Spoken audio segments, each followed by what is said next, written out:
So, Chuck, here we are at the NSCA Business and Leadership Conference, and this is a special one because it's the 20th anniversary. How exciting is that for you?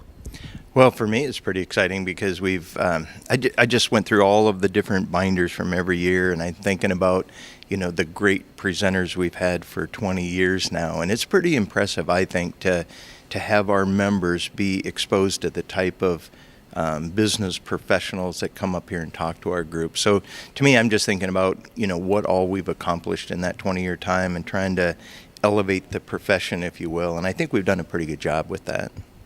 Definitely. I want to circle back and talk a little bit about the presentations that we've seen so far at this event, but I also want to focus in a little bit on the 20th anniversary thing. Like, think back to the first one 20 years ago. What do you remember about that one? Well, it was at the Saddlebrook Resort down in Florida, which is ironically where we're going next year. We're going back to the same place. But I remember, a couple things in my mind, but the facility was spectacular. It's the largest outdoor pool in the state of Florida. I remember that. And I also remember that there was about 25 people there. And so we had our board members, which made up half of the audience, which we thought, okay, are we going to do this again? Or, what do we have to do to make this an important event? So to my mind, it was like, all right, we're really good at the technology, but overall, we don't have that great of business skills. And so to me, what stuck out is how elementary things were at that point. It was like 101 or below in terms of what we were trying to get across in terms of running your business. And now by today's standards, it's almost like you would laugh at the topics we covered back 20 years ago compared to today. Okay, so we kind of talked about, what the show was like 20 years ago. And now here we are in 2018 at the NSCA Business and Leadership Conference in Dallas at beautiful Four Seasons. I'll tell you, there's been a lot of good sessions. And one thing I think I've noticed this year is that the keynoters who, they've got their whole thing, they got their area of expertise and they've got their speeches down. But it seems like you chose keynoters with expertise that maybe even better aligns with some of the challenges that the industry has this year, maybe even more so than in the past. Do you feel that way?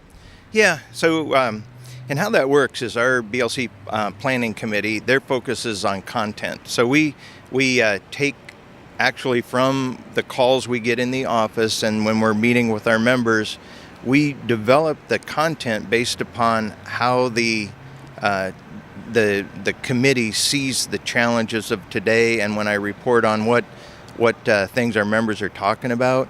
And so that's how it's developed. And then we go about picking the presenters for each topic. So once we identify what a track will be or what a session will be for, then we try to find the top 3 experts in the world to come in, and we sort through the top 3. And that's how we all kind of land on who presents at this event. And examples that I'm alluding to at this event, one presentation was all about, rethinking how the customer learns about products. And I think that's very relevant for the industry. Another one was about sort of the digital evolution. And another one was about how to scale up. Scaling up, how much more relevant could a topic be, nowadays?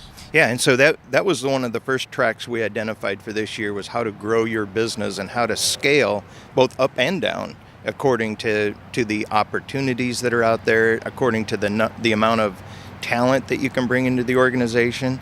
And so Vern Harnish was chosen because he is the guy. He wrote the book Scaling Up. He's the one that helped us understand how to, deal with people and strategy, execution, and cash. Those are the 4 principles and how they all tie together. So we knew, and we've tried to get Vern for many years, but this year we knew that we had to make a real concerted effort to bring him in to talk about how you actually do that. So what is that strategy? What is your execution of the strategy based on being a systems integrator? And so we've had we were just thrilled when we were able to finally get him at the event.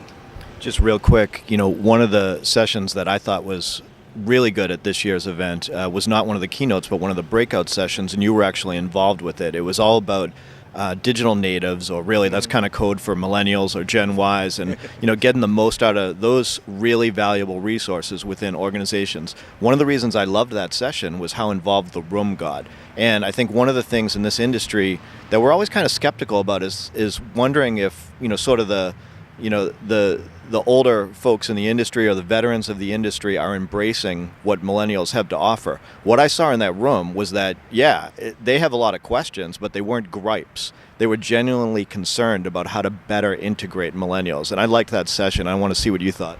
Well, I loved it too. And, our Ignite team put that together, and it was just awesome. We have this new thing coming out with Ignite, with trying to build the internship program so our members can have a framework by which to do it. And that's been a problem in our industry forever, is we just aren't good at recruiting and onboarding people and stuff. And so I think that problem was certainly identified where we all seem to have that. And then I think, like you say, there was no real problems with young people coming into the company that's identified with that age generation, but it's mostly reflected on us, is that we don't do a good enough job giving them what they want in their early phases of their career. So I agree with you. I thought that was a great session.